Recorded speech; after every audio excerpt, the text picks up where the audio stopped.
एक है इतिहास, जिसे हम इतिहास मानते हैं। तो महाभारत रामायण को हमारे ऋषियों ने इतिहास कहा है।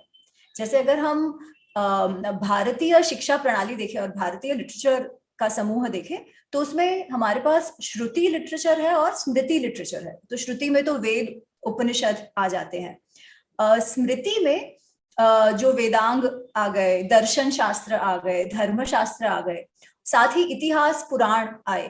ठीक है, तो हमारे ऋषियों ने बहुत ही अच्छे तरीके से डिटेल में क्लासिफिकेशन करा हुआ है अलग अलग प्रकार के लिटरेचर का, जिसमें इतिहास रामायण और महाभारत को कहा गया है। कौन सा रामायण और महाभारत? वाल्मीकि जी रचित रामायण और व्यास जी रचित महाभारत। अब आगे चलते इनका संदर्भ लेकर बहुत सारा साहित्य लिखा गया।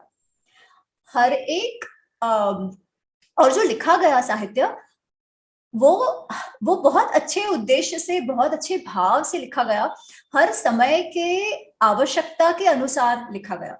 जैसे साउथ में हम जानते हैं कंब रामायण है, हम रामचरितमानस तो हम सब जानते ही है ना। हम सभी के घरों में वाल्मीकि रामायण नहीं होगा, पर रामचरितमानस तो अवश्य होगा।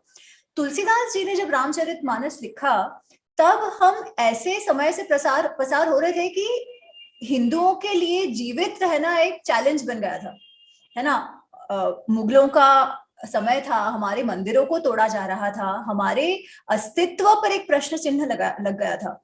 उस समय हमें ऐसे आइडियल की आवश्यकता थी जिस पर हम आशा रख सके कि नहीं वो हमें तार लेंगे।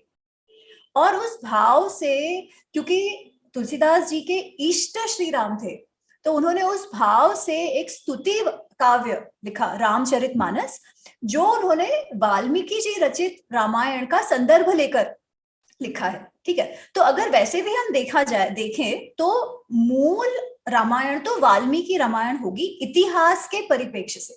तो हम कौन से को, अगर उसमें कॉन्फ्लिक्ट है तो कौन से को सत्य मानेंगे या ज्यादा वैल्यू देंगे? तो मेरे मत से वो वाल्मीकि रामायण को दिया जाएगा जब कॉन्फ्लिक्ट सिचुएशन होगा। क्योंकि जब लेखक लिखते गए तो उसमें उनकी बहुत सारी भावनाएं जो थी, वो कैसे श्री राम को देखते थे, उस हिसाब से वो फ्लेवर ऐड होते गए।